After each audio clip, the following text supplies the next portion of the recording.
બોટાદના ચભાડિયા ગામે bogus doctor ઝડપાયો છે. બોગસ ડોક્ટર ઝડપાયો છે.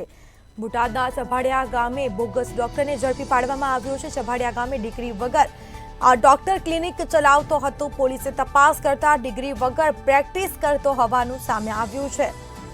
તો અલગ દવા મળીને મુદ્દામાલ પણ કબજે કર્યો છે. 34,189 રૂપિયાનો મુદ્દામાલ કબજે કરવામાં આવ્યો.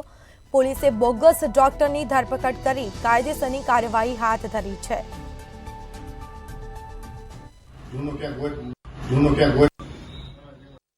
ગઢડા પોલીસ સ્ટેશન વિસ્તારમાંથી એક બોગસ ડોક્ટર ઝડપાયો છે. શું ગઢડા પોલીસ સ્ટેશનમાં ગઢડા તાલુકાના ચભાડિયા ગામે એક બોગસ તબીબ ઝડપાયો છે.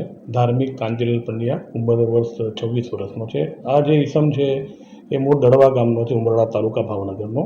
એ છેલ્લા 5 મહિનાથી એક બોગસ તબીબ બનીને અહીંયા ક્લિનિક ચલાવતો હતો. એવી બાતમી પોલીસને મળતા પોલીસે ત્યાં રેડ કરી અને ધાર્મિક કાંતિલાલ પંડ્યા મળી આવ્યો. એની પાસેથી મેડિકલ અંગેનું સર્ટિફિકેટ માંગતા એની પાસે કોઈ સર્ટિફિકેટ નહોતું. એટલે એને ત્યાંથી સ્ટેથોસ્કોપ અને જુદા જુદા ઇન્જેક્શનો અને બેરોમીટર બધું રાખીને બધાની સારવાર કરતો હતો અને લોકોના આરોગ્ય સાથે ચેડા કરતો હતો. જુદા જુદા માર્કાની ગોળીઓ, પેન કિલરને બધું એ આપતો હતો. પ્રાથમિક પૂછપરછ દરમિયાન આ જે ઈસમ છે 9 ધોરણ સુધી ભણેલો છે અને તળાજાની અંદર એણે ડિપ્લોમા ઇન નેચરોપેથી કરેલું છે એવું એ કહી રહ્યો છે. પણ એ બાબતે પોલીસ તપાસ કરી રહી છે. હાલમાં એના વિરુદ્ધમાં ગુનો દાખલ થયો છે અને હાલ તપાસ ચાલુ છે.